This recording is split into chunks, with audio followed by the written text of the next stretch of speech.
Assalamualaikum warahmatullahi wabarakatuh. Kami kelompok 14 akan mempresentasikan mengenai terobosan riset IPTEK ke ruangan desa kota dalam pembangunan berkelanjutan. Sebelumnya, perkenalkan anggota kelompok kami ada Aan Siti Nur Hasanah, Nanda Bunga, dan saya sendiri Rifa Nur Hasanah. Selanjutnya, rumusan masalah ada 5. Yang pertama, apa pengertian pembangunan berkelanjutan? Yang kedua, bagaimana peran IPTEK ke ruangan desa kota dalam pembangunan berkelanjutan? Yang ketiga, bagaimana implementasi IPTEK ke ruangan desa kota dalam pembangunan berkelanjutan? Yang keempat, apa tujuan digunakannya IPTEK ke ruangan desa kota dalam pembangunan berkelanjutan? Dan yang kelima, masalah IPTEK ke ruangan desa kota dalam pembangunan berkelanjutan. Untuk materi selanjutnya akan dipaparkan oleh Nanda Bunga. Pengertian pembangunan berkelanjutan. Pembangunan berkelanjutan merupakan pembangunan yang dilakukan secara berkesinambungan dan konsisten agar lingkungan tetap terjaga serta memperhitungkan cadangan sumber daya yang ada untuk kebutuhan di masa yang akan datang. Kemudian prinsip-prinsip pembangunan berkelanjutan. Yang pertama, pemerataan dan keadilan sosial. Yang kedua, menghargai keanekaragaman atau diversity. Yang ketiga, menggunakan pendekatan integratif. Yang keempat, perspektif jangka panjang. Selanjutnya, pengertian tata ruang. Menurut Undang-Undang Nomor 26 Tahun 2007 Bab 1 Pasal 1 tentang penataan ruang menyebutkan bahwa ruang adalah wadah yang meliputi ruang darat, ruang laut, dan ruang udara, termasuk ruang di dalam bumi sebagai satu kesatuan wilayah, tempat manusia dan makhluk lain hidup, melakukan kegiatan dan memelihara kelangsungan hidupnya. Sedangkan tata ruang adalah wujud struktur ruang dan pola ruang. Selanjutnya, peran IPTEK dalam pembangunan berkelanjutan ke ruangan desa kota. Seperti yang kita tahu, perkembangan IPTEK saat ini bisa dikatakan begitu pesat, dan ini juga dapat kita lihat bagaimana peranan IPTEK dalam mendorong pembangunan berkelanjutan, khususnya dalam cakupan ke ruangan desa dan kota. Kami mengambil salah satu contoh peranan IPTEK di bidang data, pengolah data dan informasi spasial, yaitu data sistem informasi geografi, dan bagaimana peranan data SIG ini dalam keruangan desa kota, khususnya untuk pembangunan berkelanjutan. Di antaranya yang pertama, memberikan gambaran wilayah desa kota sebagai gambaran dasar keadaan yang sebenarnya terjadi. Yang kedua, memberikan informasi mengenai potensi wilayah desa kota. Yang ketiga, memberikan beragam informasi untuk melengkapi data yang dibutuhkan pemerintah. Yang keempat, menjadi landasan diambilnya beragam kebijakan mengenai keruangan desa kota. Yang kelima, melindungi seluruh wilayah Negara Kesatuan Republik Indonesia serta melestarikan dan menjaga keseimbangan alam. Selanjutnya, menjadi landasan penyusunan kebijakan tentang standar pengukuran besaran ruang terbuka hijau atau RTH kawasan perkotaan sebagai fasilitas penyusunan peraturan daerah terkait RTH dapat memperkirakan fenomena di masa yang akan datang dengan menganalisis data spasial dari tahun ke tahun, meminimalisir kemungkinan kegagalan pembangunan keruangan desa kota yang berkelanjutan. Selanjutnya, implementasi IPTEK dalam pembangunan desa kota yang berkelanjutan. yang mana dalam pengimplementasiannya kami membaginya menjadi 4 aspek. Yang pertama aspek pembangunan, lalu ada aspek lingkungan, ketiga aspek sosial, dan yang terakhir aspek ekonomi. Yang pertama aspek pembangunan. Dalam aspek pembangunan, dalam pembangunan berkelanjutan ruang desa kota ini, seperti halnya pada pembangunan fasilitas umum dan infrastruktur. Bisa kita lihat di sini gambar tangga dan eskalator, yang mana ini merupakan salah satu contoh implementasi terobosan iptek dalam pembangunan keruangan kota. Yang mana dulu orang-orang menggunakan tangga untuk naik turun dari satu lantai ke lantai lainnya. Namun karena terobosan iptek saat ini sudah tidak menggunakan tangga lagi, melainkan dengan menggunakan eskalator yang tentunya lebih cepat dan lebih efisien. Lalu yang kedua ada aspek lingkungan. Hal yang perlu diperhatikan atau hal yang terpenting dalam aspek lingkungan ini adalah bagaimana kesadaran lingkungan masyarakat, baik masyarakat desa maupun masyarakat kota, bagaimana kepedulian mereka terhadap kebersihan lingkungannya. Dilihat dari bagaimana upaya masyarakat itu sendiri dalam menjaga kebersihan lingkungannya, serta hal apa saja yang perlu ditingkatkan. Dan hal tersebut juga penting dalam mencegah dan meminimalisir terjadinya masalah lingkungan. Dan untuk menjaga kebersihan lingkungan itu sendiri, pastinya diperlukan alat-alat kebersihan. Di sini kami mengambil contoh alat pemotong rumput, yaitu gunting rumput, yang mana dulu orang-orang menggunakan gunting rumput untuk membersihkan atau memotong rumput yang sudah panjang. Namun karena terobosan iptek saat ini,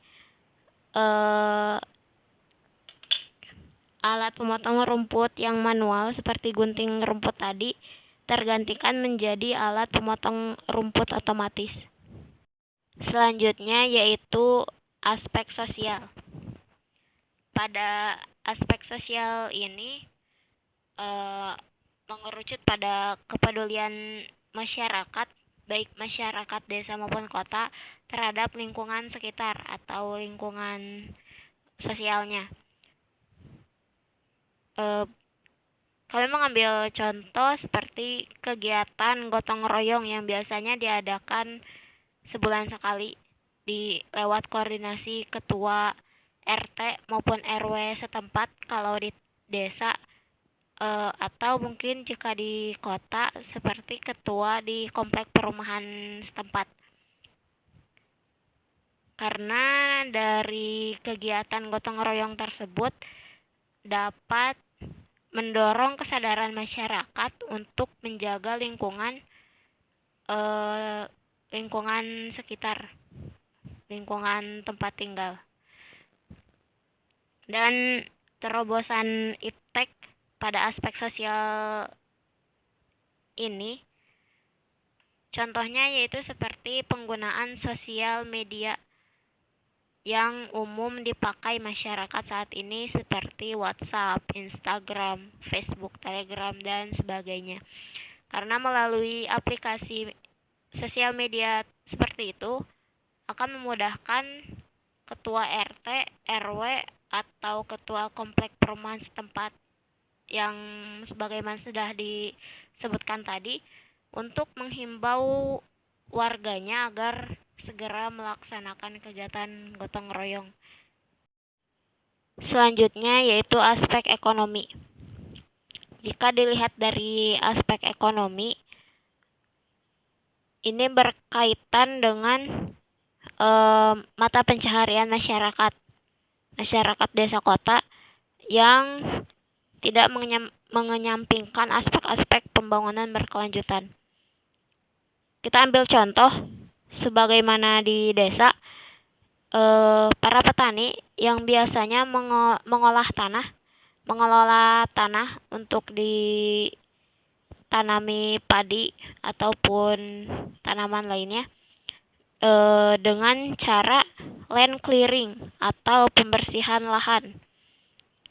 Dulu biasanya petani menggunakan alat-alat sederhana dengan cara yang manual, seperti menggunakan cangkul, dan biasanya membutuhkan tenaga banyak orang. Namun seiring perkembangan zaman dan dengan terobosan iptek saat ini, alat-alat tradisional tersebut berangsur-angsur tergantikan dengan alat yang lebih modern seperti traktor, karena tentu saja dalam pengerjaannya akan lebih cepat, efisien, bahkan tidak memerlukan tenaga banyak orang. Dalam pengimplementasiannya terhadap pembangunan berkelanjutan desa kota ini tidak lepas dari berbagai faktor, baik faktor pendukung maupun faktor yang menghambat terhadap pembangunan berkelanjutan itu sendiri. Adapun faktor pendukungnya seperti kebijakan yang diterapkan oleh pemerintah desa dan kota tentang arahan dalam pengaturan tata ruang wilayah, sosialisasi, serta keaktifan implementer. Adapun faktor penghambatnya seperti kesadaran masyarakat yang masih kurang, serta adanya alih fungsi lahan yang tidak sesuai. Baiklah, yang selanjutnya adalah tujuan ilmu pengetahuan dan teknologi dalam pembangunan keruangan desa kota yang berkelanjutan. Sebelumnya, perkenalkan, nama saya Aan Siti Nur Hasanah. Baiklah, langsung saja kita pada tujuan yang pertama, yaitu terciptanya tata ruang desa kota yang sesuai dan teratur. Sesuai di sini artinya pola keruangan yang dibangun disesuaikan dengan potensi wilayah masing-masing. Misalnya, daerah yang memiliki potensi bencana seperti banjir atau lainnya, maka pembangunan disesuaikan, sehingga pembangunan pun dapat dilanjutkan di tahun-tahun yang akan datang. Teratur di sini berarti pola keruangan yang dibangun itu memiliki tata ruang yang baik. Kemudian yang kedua, mencapai ketahanan pangan serta pembangunan pangan yang berkelanjutan. Yang ketiga, terciptanya pendidikan yang berkualitas, layak, dan inklusif, serta mendorong kesempatan belajar bagi semua orang dengan penataan lembaga pendidikan yang strategis dan mudah diakses. Kemudian yang selanjutnya, menjamin akses air dan sanitasi. Dengan menggunakan ilmu pengetahuan dan teknologi, kita bisa tahu potensi air yang terdapat di suatu wilayah. Misalnya saja di wilayah A memiliki potensi air yang kurang baik, maka digunakanlah teknologi untuk bisa mengalirkan air ke wilayah tersebut. Kemudian yang kelima, membangun infrastruktur kuat. Hal ini sebagai kesiapsiagaan sebuah pembangunan dalam menghadapi potensi kebencanaan yang mungkin terjadi di desa maupun di kota, sehingga pembangunan berkelanjutan dapat terlaksana dengan baik. Yang keenam, memastikan pola konsumsi produksi yang berkelanjutan. Hubungan antara ilmu pengetahuan dan teknologi dengan pola konsumsi adalah dengan menggunakan teknologi, kita bisa memberikan gambaran jalur distribusi bahan baku hingga sampai ke pabrik, kemudian jalur distribusi kepada konsumen, dan lain-lain. Sehingga pola konsumsi produksi pun dapat dipastikan berkelanjutan. Kemudian yang ketujuh, perlindungan penggunaan laut dan sumber daya kelautan yang berkelanjutan. Pembangunan di pesisir membutuhkan ilmu pengetahuan dan teknologi agar mampu memanfaatkan laut secara optimal. Misalnya saja diketahui laut A ini memiliki atau kaya atau bagus digunakan untuk budidaya udang. Maka pemerintah seharusnya memberikan kebijakan keuangan berupa perlindungan wilayah budidaya udang agar tidak boleh dirusak atau digunakan dalam kegiatan lain, sehingga sumber daya laut pun dapat dibangun secara berkelanjutan. Kemudian yang kedelapan, memastikan pengelolaan hutan secara berkelanjutan. Ini sama saja konsepnya seperti tadi, bahwasannya ilmu pengetahuan dan teknologi ini dapat memberikan gambaran kepada pemerintah untuk menjadi landasan bagaimana pemerintah membagi-bagi wilayah perhutanan agar hutan tersebut tetap lestari. Kemudian yang kesembilan, menekan jumlah pemukiman kumuh di kota. Pada awalnya, kita kan dapat mengambil data pemukiman, baik dengan citra udara atau lainnya. Kemudian, data itu dapat dijadikan dasar perencanaan pengalokasian pemukiman kumuh ke lokasi yang lebih layak lagi. Kemudian yang selanjutnya adalah mengurangi dampak buruk dari kemungkinan potensi bencana di desa dan kota. Seperti yang telah dijelaskan di poin sebelumnya, ilmu pengetahuan dan teknologi ini sangat dibutuhkan untuk memberikan data tentang potensi-potensi bencana di berbagai wilayah. Dengan diketahuinya data, maka kita dapat mengurangi dampak buruk dari sebuah bencana karena infrastruktur yang dibangun itu telah disesuaikan dengan potensi bencana di desa maupun di kota. Kemudian yang ke-11 adalah mendorong inovasi dan kreativitas dalam pengelolaan ruang desa dan kota. Dengan menggunakan ilmu pengetahuan dan teknologi, misalnya dengan peta, seseorang akan lebih mudah berinovasi untuk mewujudkan pola keruangan desa kota yang lebih kreatif. Kemudian yang ke-12, membatasi manusia dalam mengeksploitasi alam. Teknologi yang mungkin bisa digunakan adalah penggunaan kamera pengawas semacam CCTV yang diletakkan di beberapa tempat untuk memantau kemajuan perbaikan alam. Kemudian yang ke-13 adalah pembangunan yang terarah dan memperhatikan kelestarian alam. Ilmu pengetahuan dan teknologi akan mengarahkan pembangunan agar memperhatikan segala aspek, baik keuntungan maupun kerugian, terutama dampaknya kepada alam. Yang ke-14 adalah membangun sarana dan prasarana yang sesuai dengan kebutuhan. Dengan ilmu pengetahuan dan teknologi, kita bisa melihat, memantau, dan mengkaji sarana dan prasarana apa saja yang dibutuhkan di desa atau di kota, sehingga pembangunan pun dapat disesuaikan dengan kebutuhan masyarakat. Kemudian, yang terakhir, terwujudnya kesesuaian ruang dengan potensi yang dimiliki oleh desa kota. Dengan ilmu pengetahuan dan teknologi, pembangunan keruangan desa kota dapat disesuaikan dengan potensi yang dimiliki oleh masing-masing wilayah, sehingga kekeliruan pembangunan keruangan dapat dihindari atau diminimalisir.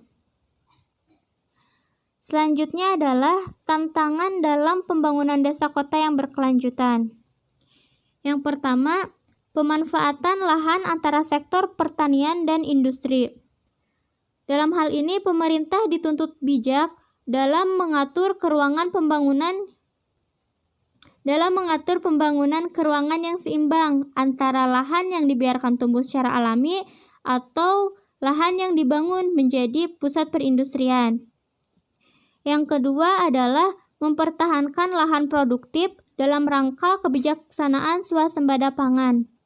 Seiring berjalannya waktu, penduduk semakin bertambah, sehingga mempertahankan lahan produktif dinilai sangat penting dilakukan pemerintah. Mengingat semakin bertambahnya penduduk, berarti semakin bertambah pula kebutuhan pangan. Yang ketiga, penyediaan sumber daya manusia yang berkualitas. Untuk mewujudkan pembangunan keruangan desa kota yang berkelanjutan, dibutuhkan kerjasama dari semua pihak. Perbedaan persepsi antara pemerintah dengan penduduk bisa jadi dikarenakan kualitas SDM yang minim. Maka dari itu, untuk menyamakan persepsi ini, pemerintah harus menaikkan kualitas SDM agar dapat mewujudkan pembangunan keruangan desa kota yang berkelanjutan. Kemudian yang selanjutnya adalah tantangan dalam sektor industri dan perdagangan. Kalau ini sudah jelas ya, industri itu menghasilkan banyak limbah yang dapat menghambat pembangunan keruangan desa kota yang berkelanjutan, apalagi di kota yang banyak berdiri pabrik-pabrik industri. Hal ini sangat berpotensi untuk mengakibatkan degradasi lingkungan gitu. Kemudian yang kelima, tantangan dalam masalah permukiman. Salah satu tujuan pembangunan keruangan desa kota adalah menertibkan permukiman. Hal ini tentu menjadi tantangan besar bagi pemerintah, mengingat masalah yang muncul dari permukiman itu banyak sekali. Kemudian yang selanjutnya adalah tantangan dalam sektor perhubungan. Dalam sudut pandang pembangunan desa kota yang berkelanjutan, ketersediaan sarana dan prasarana seperti jalan penghubung dan lain-lain itu sangat penting, terutama saat ingin membangun keruangan di desa yang biasanya masih minim fasilitas. Yang ketujuh adalah tantangan dalam keseimbangan lingkungan dan kelestarian alam. Dalam hal ini, pemerintah dituntut untuk membangun keruangan yang seimbang demi kelestarian alam.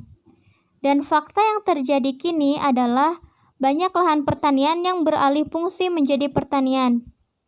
Ini menjadi PR besar bagi pemerintah. Kemudian yang kedelapan adalah ketimpangan laju perkembangan wilayah. Untuk mewujudkan pembangunan keruangan desa kota, pemerintah harus memperhatikan perkembangan di desa maupun di kota. Apalagi desa-desa yang tertinggal gitu.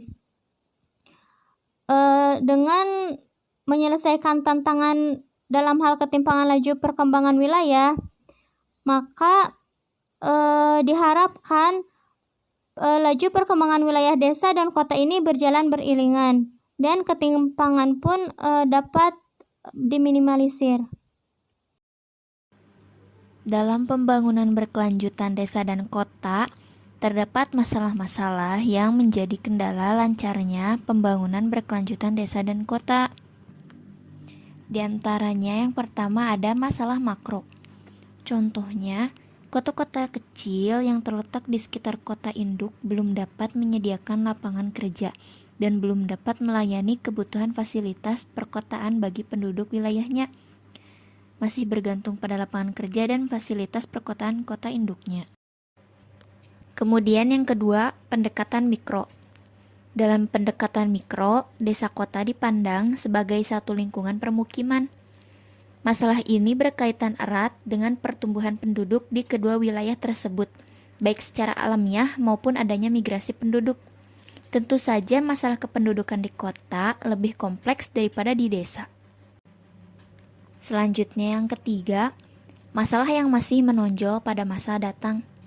Menurunnya kualitas lingkungan, misalnya pencemaran air, banjir, menurunnya kebersihan kota, dan lain-lain. Kemudian yang keempat, ada masalah transportasi. Contohnya kurangnya tempat parkir kendaraan dan tidak disiplinnya pemakai kendaraan, kemacetan lalu lintas, dan lain-lain. Selanjutnya, masalah yang kelima adalah masalah kelembagaan dan pembiayaan. Dengan adanya keterbatasan kemampuan pemerintah dalam pembiayaan pembangunan perkotaan dan pedesaan, para pengelola desa kota perlu meningkatkan peran serta pihak swasta dan masyarakat sebagai aktor-aktor pembangunan dan mengurangi adanya ketergantungan pembiayaan kepada pemerintahan pusat. Dan selanjutnya yang keenam adalah masalah kualitas sumber daya manusia. Dalam pengelolaan pembangunan yang berkelanjutan di desa dan kota, Diperlukan para pelaksana yang berpengalaman, profesional, dan berdedikasi tinggi. Yang ketujuh ada masalah urbanisasi. Untuk mengatasi permasalahan urbanisasi ke kota-kota besar atau kota metropolitan, kota-kota kecil di sekitarnya dan wilayah pedesaan perlu membendung urbanisasi melalui peningkatan penyediaan kesempatan kerja, perluasan lapangan kerja, serta peningkatan penyediaan infrastruktur pedesaan. Yang kedelapan, ada masalah kelestarian lingkungan. Meningkatnya pengembangan desa kota dan kegiatan pembangunan yang memanfaatkan sumber daya alam yang tidak terarah dan tidak terkendali mengakibatkan menurunnya daya dukung lingkungan terhadap kehidupan yang sehat dan nyaman, serta makin berkurangnya sumber daya alam yang tidak terbaharui.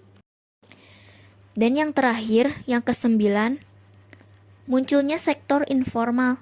Sektor informal di perkotaan tumbuh sebagai akibat dari keterbatasan lapangan kerja sektor formal, keterampilan yang rendah, dan banyaknya penduduk yang belum mendapatkan pekerjaan.